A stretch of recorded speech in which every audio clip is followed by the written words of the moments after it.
em nome de Jesus. Amém e amém. Eu quero convidar você para prestar muita atenção nessa meditação que eu vou trazer hoje aqui. O nosso tema é: a sabedoria está clamando. A sabedoria está clamando. O texto bíblico é um poema de Provérbios. Provérbios é um livro poético, logo é um poema que foi escrito por Salomão. E esse poema, ele pode, muitas vezes, ter um conteúdo profético. Às vezes é só um cântico de louvor a Deus, mas às vezes é um conteúdo profético, como hoje nós vamos ver aqui. E ele retrata a sabedoria como sendo uma pessoa que está clamando, que está falando. Então vamos olhar aqui no texto de Provérbios, capítulo 1, versículo 20 a 23, que diz assim: a sabedoria grita nas ruas, nas praças levanta sua voz, do alto das muralhas clama à entrada dos portões e nas cidades profere as suas palavras. No versículo 22 diz o que ela está clamando, a sabedoria. Versículo 22: até quando vocês ingênuos amarão a ingenuidade? O que é uma pessoa ingênua? É alguém que está caminhando por aí sem noção do perigo, sem preocupar com amanhã, sem se dar conta que qualquer hora Jesus pode chamá-lo, ou ele pode vir, e está vivendo como se a vida fosse só isso aqui, não está pensando no amanhã, não está se preocupando com nada. O ingênuo, a sabedoria está dizendo: até quando, ingênuo, vocês amarão a ingenuidade? Até quando vão viver assim, sem noção? E vocês, zombadores, até quando terão prazer na zombaria? E vocês, tolos, até quando odiarão o conhecimento? Eu acredito que esse texto foi dirigido para as pessoas que ainda não conhecem a Deus, porque quem conhece a Deus é sábio, porque fez uma decisão muito inteligente, muito sábia, e tem o próprio Espírito de Deus que inspirou a Bíblia morando dentro de si. Então nós somos pessoas sábias que temos recebido da parte de Deus essa mensagem, mas é incrível como a mensagem do Evangelho tem sido anunciada e muitas pessoas ainda estão vivendo como se não fosse verdade. Agora eu quero continuar, o versículo 23 diz assim, ainda o versículo 22 eu quero repetir: até quando vocês ingênuos, desculpa, é o 23 mesmo, deem ouvidos à minha repreensão, eis que derramarei o meu espírito sobre vocês e lhes darei a conhecer as minhas palavras. Então, como eu falei no começo, esse texto, esse poema pode ser um poema profético, que está retratando a sabedoria como o próprio Senhor Jesus, porque quem é que derramou o seu Espírito sobre nós? Quem foi que prometeu: eu vou ao Pai e vou de lá, eu vou pedir ao Pai e Ele vai enviar o Espírito Santo?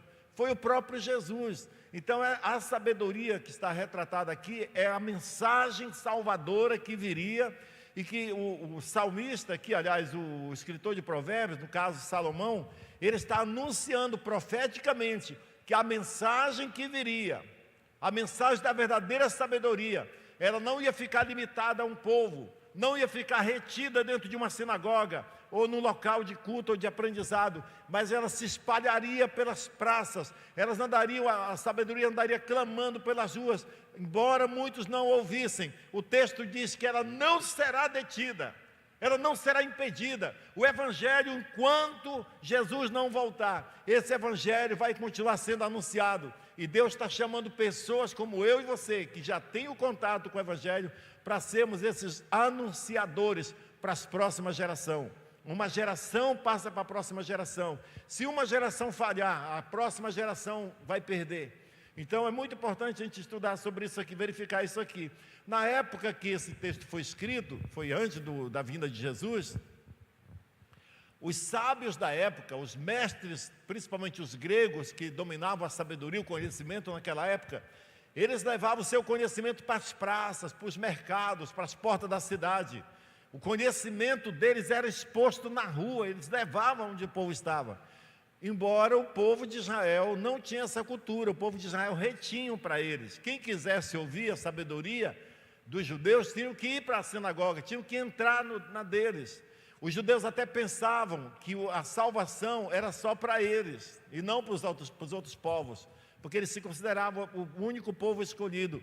Então, Jesus, de uma certa forma, através de Salomão aqui, antes do nascimento de Jesus, bem antes, centenas de anos, ele já está anunciando a mensagem que virá, a mensagem da verdadeira sabedoria. Ela vai correr pelas praças, onde os homens estão, onde as pessoas estão pecando, onde as pessoas estão vivendo uma vida, sem sentido. Essa mensagem salvadora vai andar pelas ruas, pelos telhados, pelos lugares altos, proclamando esse evangelho da paz.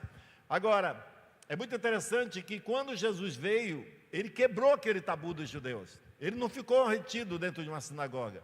Uma das poucas vezes que Jesus entrou na sinagoga para ensinar, ele abriu o livro do profeta Isaías, e quando ele começou a pregar, que ele disse: o Espírito do Senhor está sobre mim, porque ele me ungiu para anunciar boas novas aos pobres. E ele disse: hoje essa profecia se cumpriu, eu sou esse Messias. Eles quiseram fazer o quê? Eles fizeram o quê com ele? Expulsaram ele da sinagoga e quiseram jogar ele de um precipício para matá-lo. Ele teve que sair do meio deles e evitar ir embora. Então Jesus saiu pelas praças, mas desde aqui ele já vem falando. Você sabe que a prática de Jesus foi: ele ensinava num barco, ele ensinava na beira de um rio, ele ensinava num monte, ele entrava na casa de um fariseu, ele entrou na casa de Lázaro, cuja irmã era uma prostituta, e conviveu com eles lá, pregou o evangelho para eles, trouxe libertação para as pessoas. Essa salvação já era prenunciada também por Jonas, quando o profeta missionário Jonas, que Deus enviou para Nínive, para avisar da destruição de Nínive. Lembra que no Antigo Testamento Deus tinha falado: eu vou destruir a cidade de Nínive. Nínive era a capital da Assíria. Não confundir com a Síria. Síria é aquele país que existe ainda hoje, desde aquela época já existia, cuja capital é Damasco, onde houve aquela guerra bem recente com o Estado Islâmico, Rússia e tudo mais, onde tem aquele ditador Bashar, não sei o que lá, Assad, ele é Assad ou não. É a Síria, país antigo. Mas a Assíria, com um A na frente, a Síria, a capital era Nínive. E esse país era terrível, porque eles faziam as maiores atrocidades com os judeus e com as pessoas. Era terrível, terrível.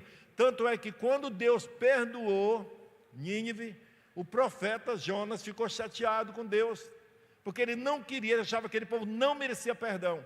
Mas mesmo um povo já condenado, Deus tinha dito: Jonas, em 40 dias, dentro de 40 dias eu vou destruir Nínive. Não vai mais existir a Síria. Eu vou destruir aquele povo rebelde. Vai lá e avisa para eles. E lembra o que Jonas fez? Fugiu, foi para o outro lado, até que foi engolido por um peixe e foi forçado aí e pregou o evangelho. E o povo deu ouvidos a Jonas. Mas a Bíblia diz que ele saiu como a sabedoria. Pelas ruas, ele percorreu todo o país, pregando que Deus estava irado e eles poderiam se arrepender. E sabe o que aconteceu? O povo de Nínive ouviu Jonas, deu ouvidos, e por causa disso, a Assíria, Nínive, perdurou por mais 100 anos. Poderia ter sido exterminado naqueles dias, em 40 dias, Deus já tinha dado a sentença. Mas por causa da mensagem salvadora que foi anunciada pelo profeta, o povo se arrependeu, se converteu, e Nínive continuou existindo por mais 100 anos. Não é incrível? Assim também, irmãos, é essa mensagem do evangelho que está à nossa disposição. Ela vai continuar existindo. Muitas pessoas pensam que o mundo está indo de mal a pior, mas nunca o evangelho cresceu tanto como está crescendo agora. Sabe, o evangelho está invadindo as nações, a China, a Índia, os países muçulmanos, em todos os lugares. E se depender de Deus e de nós, essa mensagem vai ser anunciada e vai conquistar as nações, a nação brasileira. Vai ter um avivamento poderoso aqui em nome de Jesus. Amém, irmãos? Porque essa palavra não vai ser detida, ela vai avançar. Jesus disse: as portas do inferno não vão prevalecer contra elas, em nome de Jesus. Então, o mundo hoje, o mundo que nós vivemos, está saturado de tantas falácias maliciosas, de tanto pseudo-conhecimento, sabe? Está cheio de tanta informação, que se faz necessário uma busca constante e intensa por sabedoria. por verdadeira sabedoria, para que nós possamos discernir no meio de tantas vozes o que é certo e o que é bom. O mundo está vivendo no seu auge do conhecimento, sabe? Todo mundo acha que sabe tudo. Mas eu lhe digo uma coisa, a sabedoria desse mundo, a Bíblia diz que é loucura diante de Deus. A verdadeira sabedoria está na palavra de Deus. Por isso é muito importante a gente dar atenção. A sabedoria está clamando, ô tapado, ô ingênuo, ô tolo. Você que está dando ouvido para a verdade, escute, preste atenção. Até quando você vai continuar assim? Essa mensagem deve chamar a nossa atenção. Nós devemos buscar por sabedoria, a sabedoria de Deus. Quem aqui sabe o nome do homem mais sábio de todo o Oriente nos tempos bíblicos? Quem sabe? Quem? Salomão. Foi um homem muito sábio. A Bíblia, olha o que diz aqui, 1 Reis, capítulo 4, versículo 29 a 34. Deus deu a Salomão sabedoria e entendimento fora do comum, e uma inteligência tão vasta como a areia que está na praia do mar. A sabedoria de Salomão era maior do que a de todos os homens do Oriente, do que toda a sabedoria dos egípcios. Lembra do Oriente, quando Jesus nasceu, a Bíblia diz que eis que vieram sábios do Oriente, homens do Oriente que vieram seguindo a estrela para descobrir onde Jesus estava. Pois é, aqueles homens eram considerados sábios do Oriente, os estudiosos dos astros. A Bíblia diz que Salomão era mais sábio do que eles.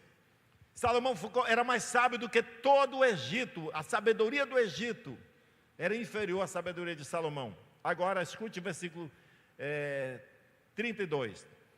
Salomão compôs 3.000 provérbios e 1.005 cânticos.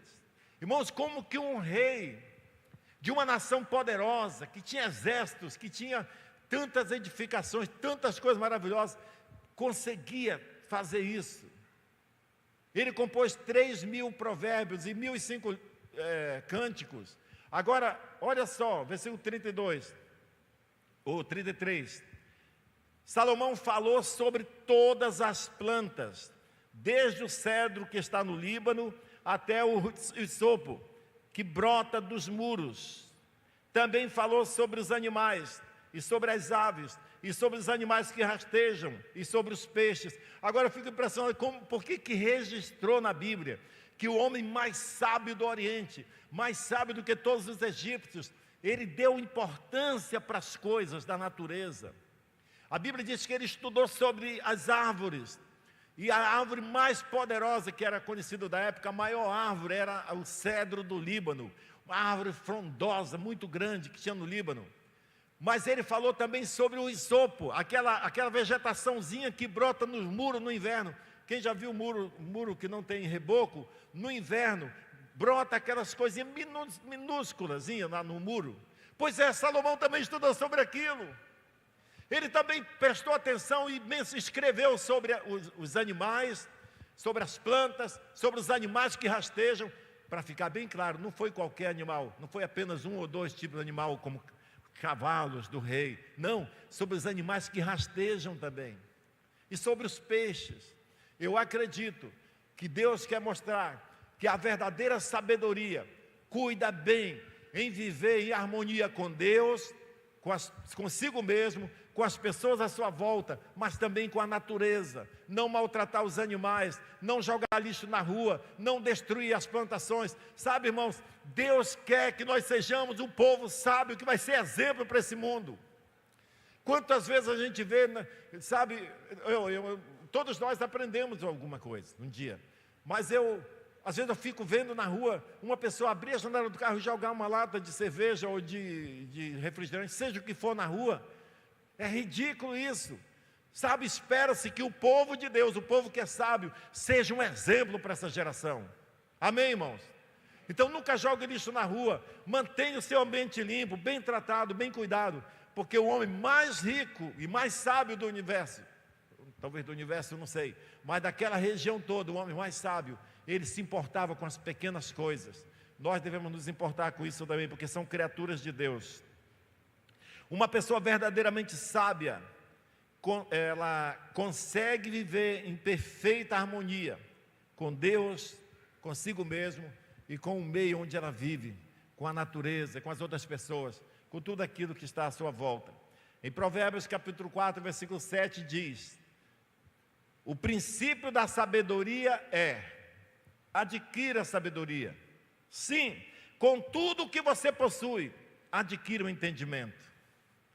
Irmãos, o Salomão está dizendo: você tem alguma coisa de valor? Venda. E com o recurso, compre o conhecimento. Compre livros, faça curso, pague a instrução.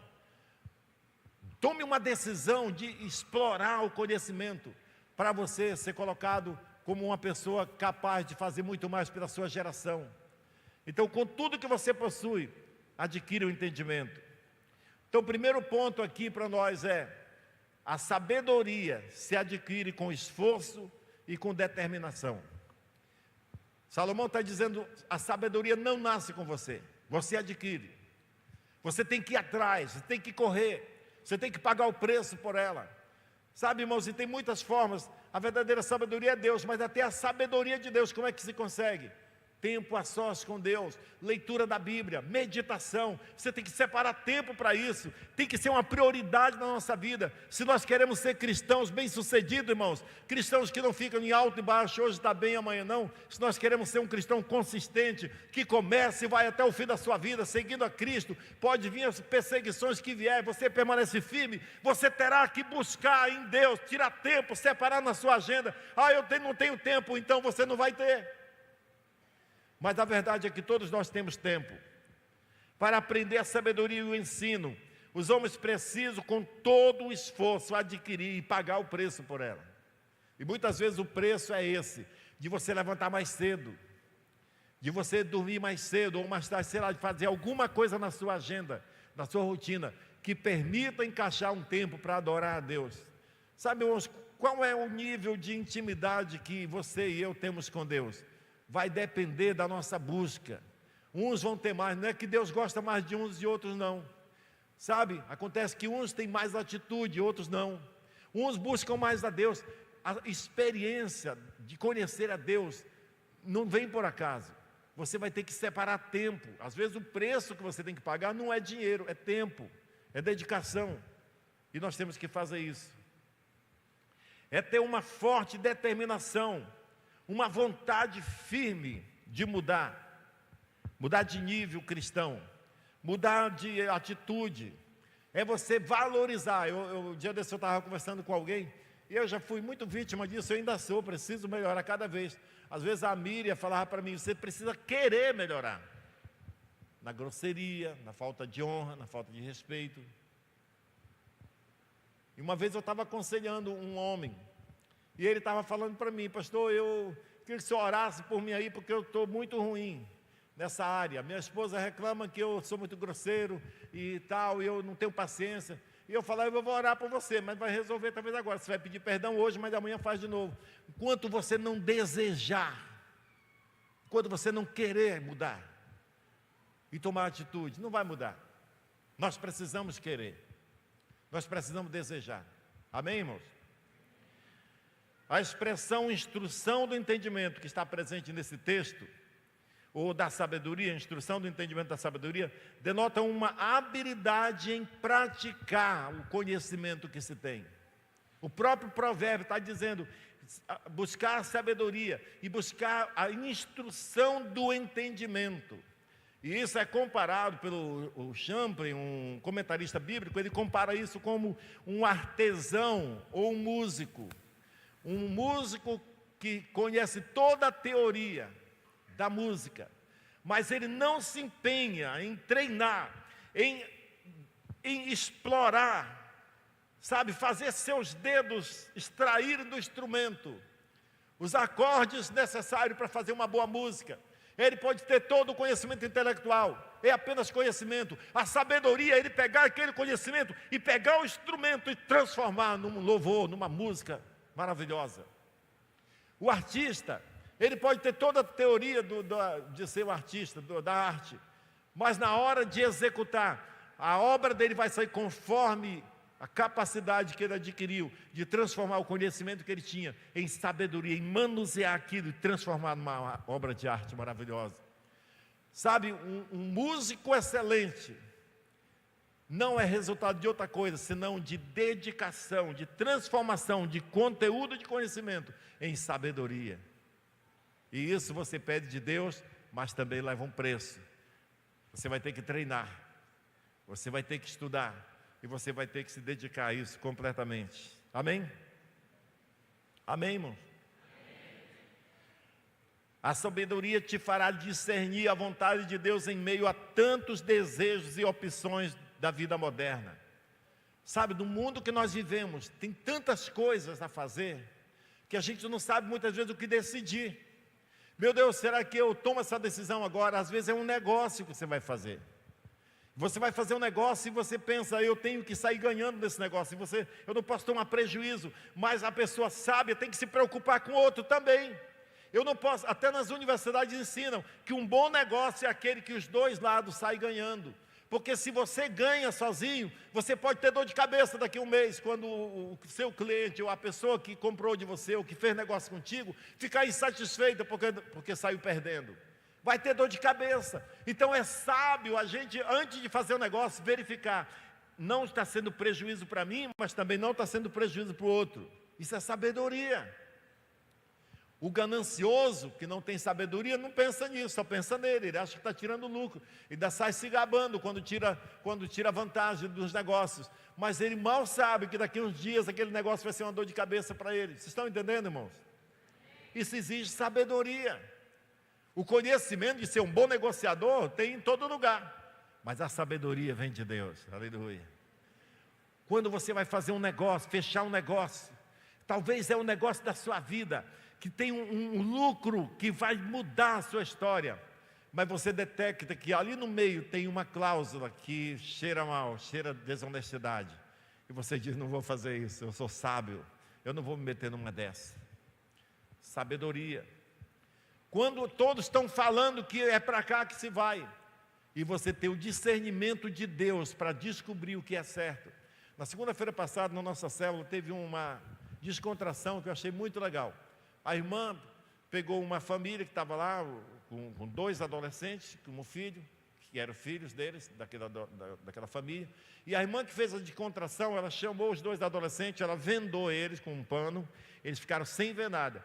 E ela distribuiu para cada membro da célula um papel, cada um papel com um nome escrito assim bem grande, tipo honestidade, no outro era amor, no outro era alegria, no outro era morte, no outro era tristeza, no outro, e era misturado, coisas boas e coisas ruins. Então, como que funcionava isso? Uma pessoa mostrava o seu papel, por exemplo, alegria, e os 2 não estavam vendo. Agora, todo mundo que estava na célula tinha que gritar sim ou não, sim, não, misturado, sim e não. E os pais tinham que gritar para os filhos, responder o que era certo. Então o pai dizia sim, sim, e todo mundo falando bem alto, não, não, não, sim, sim. E os filhos tinham que reconhecer a voz dos pais para poder tomar a decisão certa. E foi tão legal, né, Miriam? Que a maioria, quase todos, acertaram quase tudo, porque eles conseguiram identificar a voz dos seus pais no meio das vozes.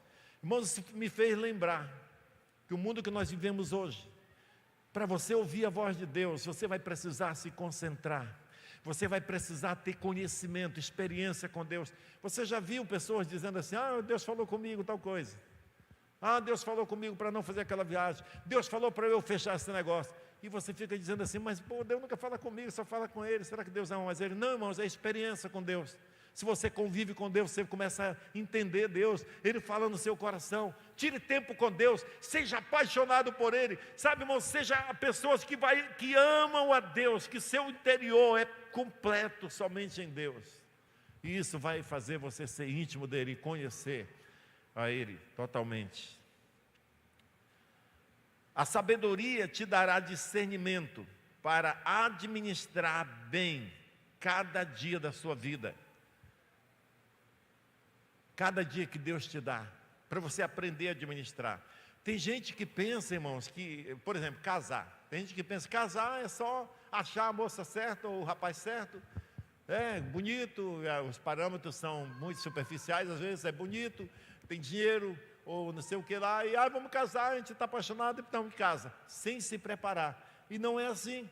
E tem gente que também vive assim, pensa que viver é só comer todo dia, se alimentar, beber água e não deixar morrer, né? E está vivendo. Não, existe uma arte de viver bem, e essa arte está em Deus. Um dia Moisés falou para Deus em Salmo 90, versículo 12, ele disse: ensina-me a contar os meus dias, para que eu alcance coração sábio. O Moisés que tirou o povo do Egito, aquele mesmo que enfrentou Faraó com as 10 pragas, ia lá e o Faraó tinha que engolir, aquele homem poderoso lá, chegou a um ponto que ele disse: Deus, ensina-me a contar os meus dias, para que eu para que eu alcance coração sábio. E o que é aprender a contar os seus dias? É você saber preencher cada espaço da sua vida, chamado dia, semana, mês e ano, com atividades que glorifiquem a Deus e que tenham valor eterno e que ajude as pessoas à sua volta. É dar significado para os dias, para quando você morrer ou for embora, as pessoas dizerem: ele passou por aqui, mas ele fez isso, influenciou minha vida nisso. Aos 10 anos que ele passou nessa cidade, ele mudou a vida de muita gente. Por que o nome dessa rua aí é Ataíde Teve? Porque um homem chamado Ataíde Teve fez alguma coisa de relevante e o nome dele ficou aí para ser relembrado para o resto da vida. Mas não ter nenhum nome em nenhuma rua, ou nenhum prédio público, ou não ser conhecido por muita gente, já não é tão bom. Mas o mais triste, o mais grave, é se você um dia chegar diante de Deus, e Deus mostrar as oportunidades que Ele tinha para você, mas você não deu atenção. A sabedoria passou pela sua rua dizendo: olha o açaí, não é aquele carro do açaí que passa aí, que acorda a gente meio-dia? Carro do açaí passando na sua casa. A sabedoria passou na frente da sua casa tantas vezes e você não abriu a porta para ela. E você chega lá e vai se decepcionar. Irmãos, a nossa vida é passageira demais. A eternidade é que é a verdadeira vida. Peça para Deus: me ensina, Senhor, a contar os meus dias. Contar os dias é você dar significado, para que depois alguém ou você mesmo possa enumerar: desse ano que eu passei aqui em Boa Vista, eu fiz isso. Naquele ano que eu estive em tal lugar, eu fiz mais aquilo outro. Naquele ano eu fiz aquilo outro. Aqui eu tive uma vida ativa que glorificou a Deus e que ajudou a sociedade à minha volta. Vocês estão entendendo? Você sabia que Moisés, que escreveu esse salmo, Salmo 90, versículo 12, foi Moisés que escreveu. Aquele homem que fez tantas coisas grandes, aquele homem que disse para Deus um dia: Deus, já que o Senhor gosta de mim, né? Eu estou parafraseando, ele falou: Deus, se eu achei graça diante do Senhor, vou falar no português de Boa Vista, tá? Bem, já que o Senhor gosta de mim, o Senhor disse que se agradou de mim, então eu quero pedir um favor. E Deus disse: o que tu quer? E ele disse: deixa eu ver sua glória. Se tem uma coisa que eu desejo é ver sua glória. E Deus disse: Moisés, você não sabe o que você está pedindo. Ninguém jamais viu a minha face, porque a glória de Deus seria a face de Deus. Ninguém jamais viu a minha face e continuou vivo. Mas porque eu gosto muito de você, Moisés, eu vou te dar uma chance. Ele disse: eu vou botar você na fenda da rocha. Cara, toda vez que eu falo nisso, eu me emociono, porque eu fico imaginando, cara, o Deus criador do universo tinha que fazer isso mesmo para alguém? Tinha que atender um pedido desse? Ele tinha mesmo que te ajudar a achar a chave do carro que você perdeu? Ele se preocupa com os mínimos detalhes da nossa vida. E Deus disse: eu vou colocar você na fenda da rocha, para você não morrer. Eu vou cobrir com a minha mão, para te proteger. Quando eu tiver passado, eu tiro a mão. Aí você olha. E ele fez isso para Moisés. Ele fez isso para Moisés. Disse: porque você me ama e eu te conheço pelo teu nome. Mas nesse episódio que ele escreveu aqui, ensina-me a contar os meus dias, parece que Moisés estava desesperado, dizendo: Deus, o que é que eu faço agora? Como é que eu vou fazer daqui para frente? Porque foi num episódio onde, depois dele ter desobedecido a Deus, no episódio da rocha, da água, que o povo de Israel estava reclamando, e ele foi falar para Deus, e Deus disse: dá água para ele, fala para aquela rocha. E ele chegou lá irado e pecou, você sabe a história. E Deus puniu Moisés por aquilo, e Moisés estava pedindo algo de Deus. Uma outra oportunidade, talvez. Eu não prestei muita atenção no texto, porque não era o meu texto aqui, só estou lembrando e parafraseando agora. Mas ele começou a pedir para Deus, como se uma nova experiência, e Deus disse: cala-te, Moisés, não toca mais nesse assunto, suba o Monte Pisga e conte comigo lá em cima. E Moisés foi, e quando chegou lá, depois de tantos anos, chegou em cima do monte, Deus disse para Moisés: Moisés, você está vendo toda aquela região ali, olha, você está vendo aquelas árvores? Essa é a terra que eu vou dar para o povo de Israel, que eu tinha prometido para você, mas você não vai entrar, porque você me desobedeceu. Chama Josué, passa as instruções para ele, porque é ele que vai fazer o povo entrar, você não vai. Sabe, meus irmãos, Moisés ficou no final de tudo, provavelmente ele morreu naquele lugar, ele foi enterrado lá mesmo, naquele monte, e Moisés agora está dizendo: meu Deus, ensina-me a contar os meus dias, não me deixe perder a noção da vida. Sabe, quantos de nós começou esse ano com decisões importantes, mas nós estamos no meio do ano e quase nada foi feito, talvez, daquilo que a gente planejou. Eu corro o risco de talvez desanimar você e dizer: não adianta tentar, mas eu quero, em nome de Jesus, dizer para você: não faça isso. Dê uma parada assim agora para analisar e refazer a rota, como o GPS faz, recalcular a rota e recomeçar agora para valer, em nome de Jesus. Nós estamos no meio do ano, ainda tem 6 meses, amém, irmãos? Peça a Deus sabedoria, para esse resto de ano você fazer o seu melhor. Amém? Não estou chateado não. Quando eu estou, a Miriam sabe, né, Miriam? Como que você vai fazer isso daqui para frente? Servindo a Deus com os seus dons e suas habilidades, colocando as suas habilidades à disposição do reino. Sabe, você pode servir a Deus de tantas maneiras. Hoje de manhã eu perguntei para os músicos que estavam aqui, fizeram um louvor belíssimo. Eu perguntei publicamente, tive ideia na hora, só fiz isso num culto. Eu fui com cada um: você trabalha em que empresa? Foi: não, eu trabalho em tal coisa, eu trabalho nessa empresa, eu trabalho naquela outra. Tinha até uma advogada aqui, que estava cantando aqui. Eu perguntei: você trabalha? Muito. Ela disse: muito. E eu falei: quanto a igreja paga para você estar aqui tocando hoje o dia todo? E não foi só hoje o dia todo.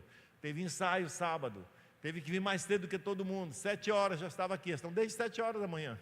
Você vem, quando vem no culto da manhã, vem a 8, né? Elas vêm 7. Eu vim 7 também, 7 horas já estava aqui. Mas eu perguntei: quanto que a igreja te paga para você estar aqui? Eu disse: nada. Eu estou servindo a Deus com o meu dom, com as minhas habilidades. Sabe, irmãos, você pode sim se envolver no reino de Deus e dizer: eu vou retribuir a Deus o dom que Ele me deu, as habilidades que Ele me deu para fazer as coisas, servindo na igreja, servindo no corpo de Cristo. Isso é dar significado para os seus dias, isso é marcar a sua geração, e para que outros possam dizer: isso é um legado que Ele deixou, passou por aqui e fez a diferença. Amém? Quem está entendendo? Amém. Eu creio que você vai tomar posse disso hoje, em nome de Jesus. Agora, pague o preço, se capacite, faça cursos. Você já tem uma função em alguma empresa, de onde você tira o seu sustento. Faça cursos de capacitação para você melhorar, para você dar uma vida mais digna para a sua família, sem jogar fora, sem prejudicar as prioridades, sem abandonar prioridades. E quais são as prioridades que nós devemos ter? Deus, família e igreja. Você precisa ser fiel a Deus, você precisa ser fiel à sua família, e você precisa ter uma igreja, ser leal à sua igreja. Então, tudo que você faz para ganhar mais, para ter uma vida melhor com a sua família, é válido, desde que isso não prejudique as prioridades da sua vida. Você tem que determinar o que é importante para você e para mim. Nós temos que fazer isso, se nós quisermos marcar os nossos dias de uma forma satisfatória no ponto de vista de Deus. Porque às vezes está bom para nós, mas não está bom para Deus. Deus não está se agradando, Deus não está aprovando. E precisa ter sabedoria para discernir isso. Uma pessoa sábia age com prudência, tomando decisões acertadas que resultem no bem comum. As decisões que você toma, está levando em conta o gosto da sua esposa, as necessidades dela, dos seus filhos e das gerações da sua volta? Ou você está pensando: eu só penso em mim, como aquele rei que O profeta foi lá e Deus disse para o profeta: fala para ele que ele vai morrer dessa doença, para ele pôr a casa dele em ordem. Ele não tinha filho ainda. E aí ele chorou: Deus, o Senhor sabe que eu tenho sido fiel a Ti. E a Bíblia diz que Deus ouviu a oração dele e falou para o profeta: volta lá e diz para ele que eu vou dar mais 15 anos para ele. Que chance, né? Aí o profeta disse: olha, Deus disse que Ele não vai punir você dessa vez, mas Ele vai punir o seu filho, sua geração. Você vai morrer em paz, mas seus filhos vão pagar por esse erro. Ele disse: ainda bem, boa sua palavra, que eu vou poder viver em paz. Olha só, para ele era bom se ele fosse morrer em paz, desde que os filhos dele se lascassem, desde que a família dele tivesse perdida. E ele teve um filho nesses 15 anos que se tornou uma desgraça para Israel. Foi pior do que todos os outros que vieram antes deles. Sabe, irmãos, nós somos responsáveis pela próxima geração. Sabe, uma geração é responsável pela outra. Se nós falharmos, a próxima geração não vai conhecer a Deus e a culpa vai ser nossa. Nós não podemos correr esse risco. Segundo ponto: onde encontramos a verdadeira sabedoria? Tiago capítulo 1, versículo 5 diz: se porém algum de vocês necessita de sabedoria, peça a Deus, que a todos dá com generosidade e sem reprovações, e ela lhe será concedida. Você precisa de sabedoria? Peça a Deus. Tenha tempo com Deus, seja íntimo dele. A Bíblia diz que os segredos de Deus são para os íntimos. Eu honro os que me honram, e os que de madrugada me buscam, me acham, diz a Bíblia. Amém? Isso é muito importante. Quando Moisés fala: ensina-me, Senhor, contar os meus dias, porque o texto bíblico também mais na frente diz que os nossos dias são tão passageiros, é como um breve pensamento. Mas Moisés não está pensando aqui só na questão da brevidade da vida. Ele está pensando em valorizar a vida, valorizar cada dia, cada minuto, dando um bom sentido para a sua vida. Não se trata apenas de você ficar pensando: é tão pouco, eu tenho que aproveitar. Não, não é. É você dar realmente um valor que Deus também dá. Nós precisamos de sabedoria para viver cada dia satisfatoriamente do ponto de vista de Deus. O que é que Deus está fazendo no planeta Terra? Qual é o interesse de Deus nesse mundo? Procure saber e se envolva nisso. O que é que Deus mais ama? O que é que Deus está edificando? Qual é a menina dos olhos de Deus? Qual é a intenção de Deus hoje no planeta Terra? Ele disse: eu edificarei a minha igreja e as portas do inferno não prevalecerão contra ela. Deus está edificando uma igreja que vai conquistar esse mundo. Ele diz: tão certo como vive o Senhor, como diz o Senhor, o conhecimento da glória do Senhor encherá a terra como as águas cobrem o mar. Se você não fizer, outro vai fazer no seu lugar. Se você não der ouvido para Deus, outro irá. Mas se eu fosse você, não deixava Deus passar por você isso. Amém? Um dia, Isaías teve uma visão de Deus. A Bíblia diz que Isaías viu o Senhor dizer: quem eu enviarei? Quem será o nosso mensageiro? É uma outra versão. Então eu respondi: aqui estou eu, envia-me. Você poder ouvir Deus, mas você não vai ouvir Deus se você não tirar tempo para Ele.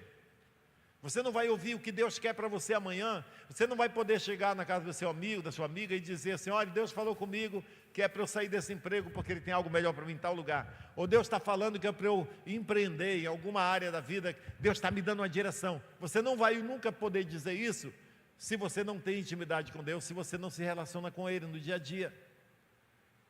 Deus fala para aqueles que são íntimos. Não é que Deus gosta mais de uns do que outros, não. É que uns gostam mais dele do que outros. Entenderam? Deus não gosta mais desse do que daquele. São esses que gostam mais dele do que aqueles outros. E aí faz toda a diferença. Deus nos chamou para sermos cooperadores, não cooperadores dele, mas cooperadores com Ele, na obra que Ele está fazendo. 1 Coríntios capítulo 3 fala que nós somos cooperadores com Deus. nessa obra que Ele está fazendo na terra. O terceiro ponto é: a sabedoria está disponível a todos. Ninguém tem desculpa. A sabedoria está clamando nas ruas, em alta voz, dizendo a todos: ei tolo, ei ingênuo, ei você que está vivendo a vida de qualquer jeito, ei, olha, tem outra coisa na vida, tem algo para você, você precisa abrir os olhos. O Evangelho de Deus, a palavra de Deus está disponível para todos, e nós precisamos dar atenção. Provérbios capítulo 1, versículo 20 e 21, que diz: a sabedoria grita nas ruas, pelas praças, levanta a sua voz, do alto das muralhas, clama à entrada dos portões e nas cidades. Todos os homens, tanto os que são de Deus, tanto os santos, os que foram regenerados, tanto os que são justificados pelo sangue de Jesus, como os ímpios, todos têm um tempo limitado aqui na terra. Ninguém está imune de passar um dia pela morte, ou, se for crente, e Jesus voltar logo, para o arrebatamento.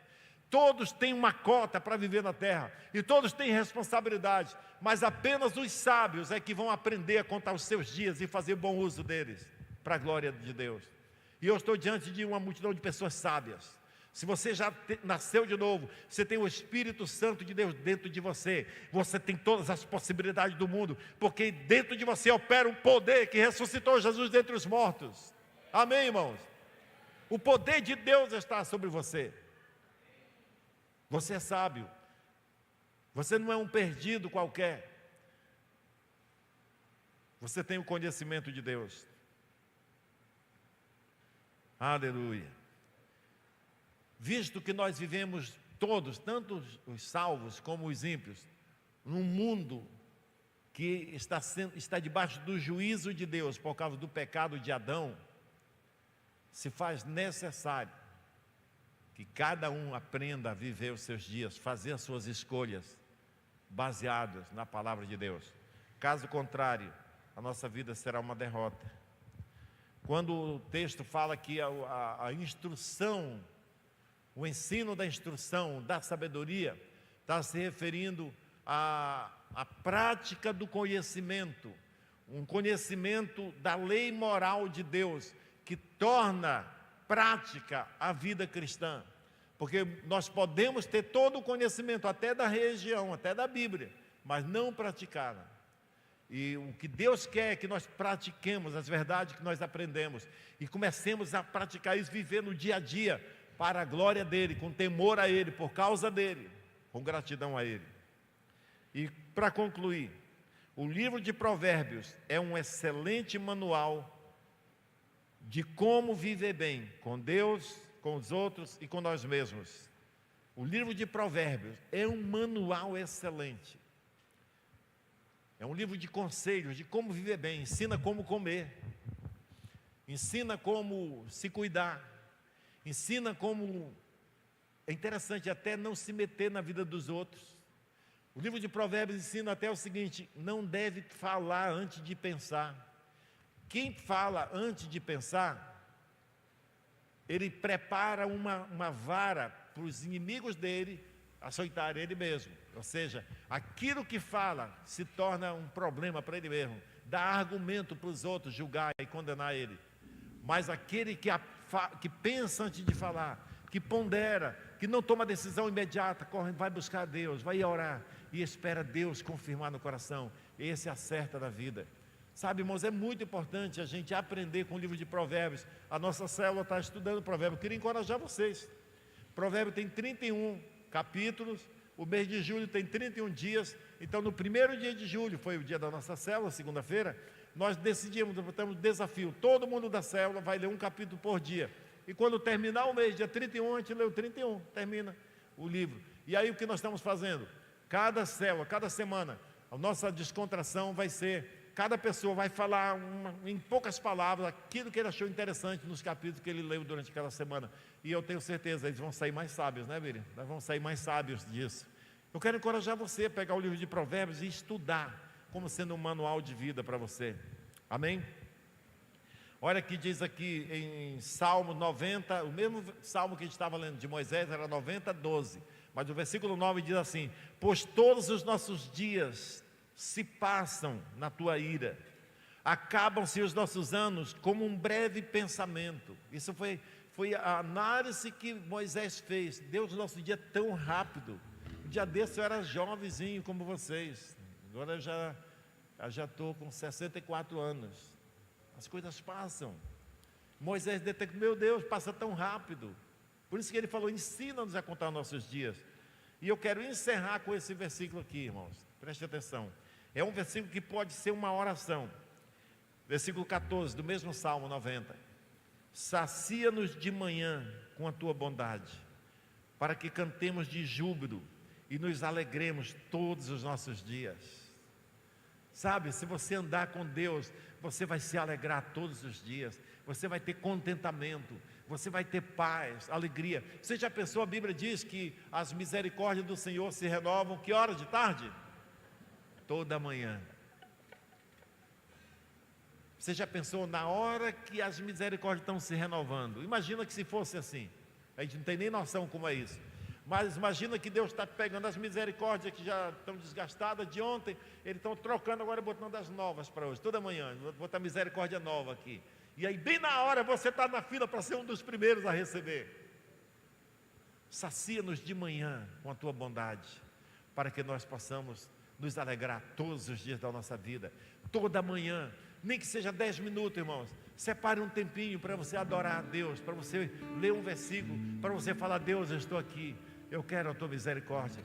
A Bíblia diz: acheguemos-nos confiadamente junto ao trono da graça, a fim de encontrar misericórdia e buscar graça para a ocasião oportuna. Chegue diante de Deus com confiança: eu sou filho de Deus. Eu pequei ontem, eu não fui muito bem ontem, mas hoje, como filho, eu tenho confiança que eu vou pedir perdão a Deus, Ele vai me perdoar. Eu peço perdão dEle agora e Ele vai me abençoar, como um pai faz com o filho. E muito mais. Deus é muito maior.